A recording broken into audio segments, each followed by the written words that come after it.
Hello and welcome to tonight's LOL Esports Roundup, where we're going to cover the games from this morning in Worlds 2023 Elimination Series between these four, and then preview tomorrow's series that, that was Elimination, that was not, and then preview these two series. They're going to take place tomorrow morning. So I am 32-9, went 2-0 again in predictions. We're riding a hot streak right now. I got both predictions accurate in terms of game score as well. D plus 2-0 Gam, Deft MVP 15-1-12, 31% of damage. Showmaker 9-0-13, Kiea 1-8-4, 28% of damage in the loss. Yesterday in my predictions video, I utilized J Beast in this. He had posted in the Discord that Levi had been ill over the last week and had needed medical attention, I believe. Something maybe flu related. And that is Gam's only angle, if there ever is an angle for Gam to win. And so Levi isn't 100%. Easy 2-0 prediction. Deft and Kellen actually set the tone in bot lane, getting 2v2 kills in game 1. And then in game 2, it was close for a while, very slow D+ game, but D+ continued to take objectives in both games and just slowly choke out Gam. Gam, really, the objective control was pitiful. In terms of laning, I thought Kiea did well in game 1 on the Rumble side of the Rumble K'Sante matchup. We saw Kana take advantage of it in game 2 as it flipped sides. Mid lane, Showmaker actually was behind KD for quite a while in the Silas-Oriana matchup. Then would solo kill KD later, so that's kind of a wash. Slater and Pallet, they can only do so much. There's not really a lot to talk about in this one because it was so one-sided. Not a lot of action. D+ playing that LCK style that is slow and steady wins the race. They did not have to smoke them. Like I said, the bot lane 2v2 was lopsided, but outside of that, there wasn't a ton of action. They just slowly choked them out. Like Gam really didn't have much going for themselves here without Levi in it. And, they're just outclassed. This is huge for D+, though. D+ needs some momentum going into Sunday to try and get to quarterfinals. I think this is what the doctor ordered when it comes to that. Now there's some confidence there, and they may, do what at least I expect D+ to do at this event going forward. Now the other matchup, KT LNG. LNG win 2-1. Gala was my MVP, 13-4-12, 32% of damage. Zika 4-3-10 in top lane, had the best KDA. Aiming 11-3-11, 30% of damage in the loss. So, this is a tough one to pick MVP for, in my opinion. I thought Gala in game 1 was excellent. Definitely the best player on the Rift. Took control of the game and would win it. Now, KT actually played this relatively well, to say it lightly. Games 1 and 3, both of their losses, they actually set the tempo. Cuz was, really active in the early game, and Tarzan didn't have an answer. And game 3, eventually Tarzan came around, and in my opinion, of game 3 in a vacuum, Tarzan's probably the MVP, just because he was integral to them coming back. His KP was 100% in the comeback where everybody else was mix or match. He was everywhere in the Wukong, and that was important. But Cuz had done so well in pretty much all the other, 2.5 games of the series that it's impossible to pick Tarzan for MVP. Now, game 3, Gala gets his Kesa. 7-1 this year. Obviously, he is the best Kesa in the world. BDD got the Azir, though, and people didn't give that enough credit. I think that was a little bit disrespectful because he's 21-3 on Azir this year. Now, is it the best Azir in the world? No. But at the same time, when a guy is 21-3 on a champion in a year, you're like, I think he knows how to play this champion pretty damn well. Now, in the end, the thing is, KT do not offer as much as LNG do. I said this yesterday in my prediction video as well. And KT losing blue side in game 1 was massive. That was absolutely massive. I'm going to go over this on Monday, but I do not like this format due to the side selection discrepancy supremacy we're seeing at this event. Last year it was not nearly as bad. It was like 55-45. This year it's 70-30, at least going into this morning, which is downright terrible for a format that even had any best of one games in it. But I digress. I'll go over that Monday and other things, how I feel about this tournament right now. But back to KT LNG and what they offer. KT try and put Keenan top on an Orn. That's not a great look. It's not a great look, right? So, it's just not good.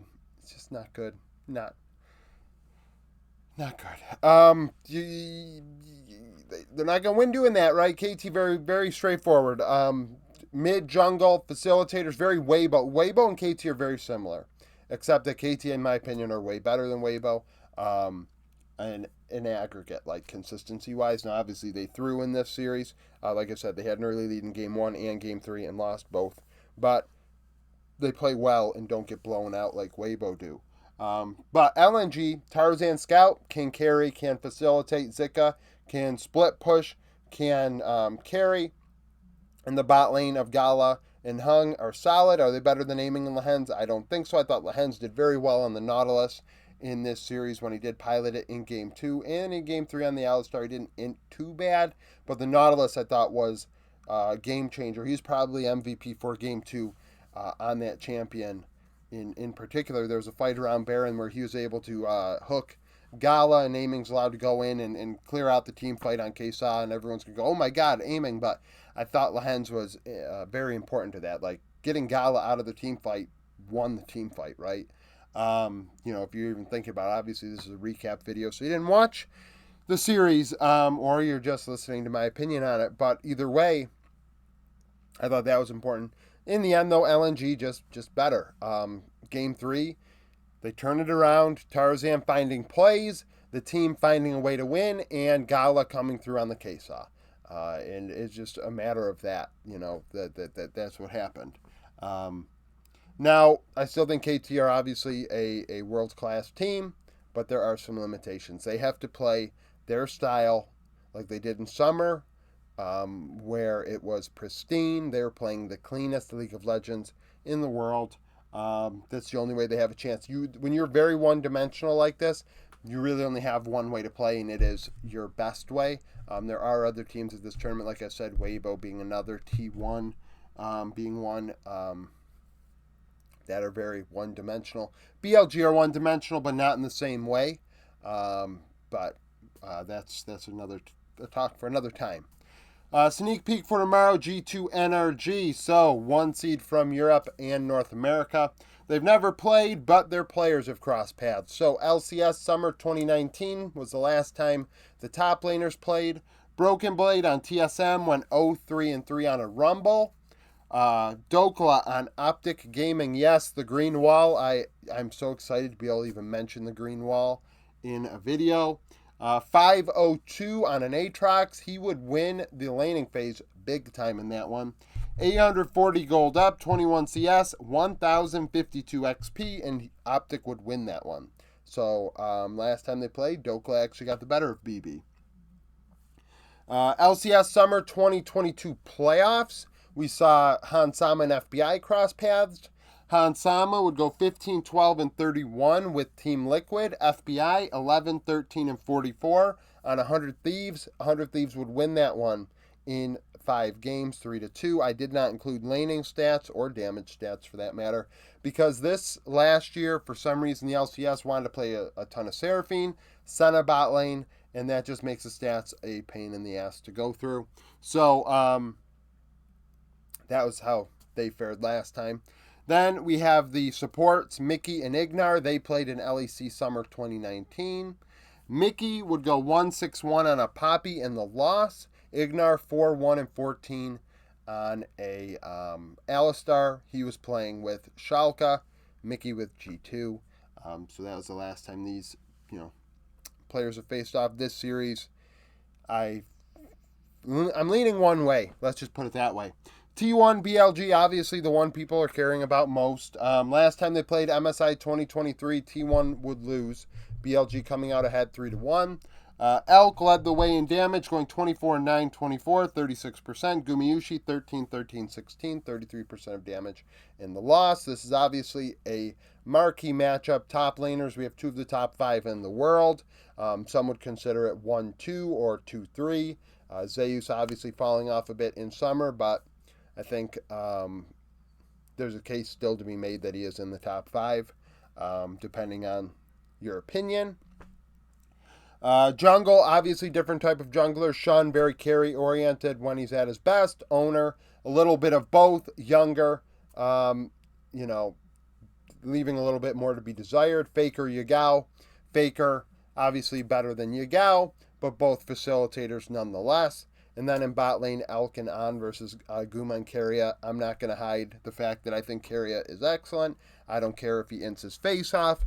He is the best player in my opinion. So, with that in mind, this should be a marquee matchup. I think that the blue side, red side thing is probably going to be a big deal in this one. I feel like people aren't going to give that the respect it deserves. And frankly, throughout this entire tournament, that blue side, red side shit is probably not getting as much notice as it should, because you look at it, people say, oh yeah, but in this time, it's like, okay, find me a, best of 1 70-30 split and be like, okay, is that okay? Like, I'm not a big fan of it. But that's for Monday. Like I said, don't want to spoil that video. So thank you for watching. If you liked the video, like it, subscribe to the channel for daily League of Legends content. Follow me on Twitter, join the Discord, become a YouTube supporter, and hope to see you again tomorrow.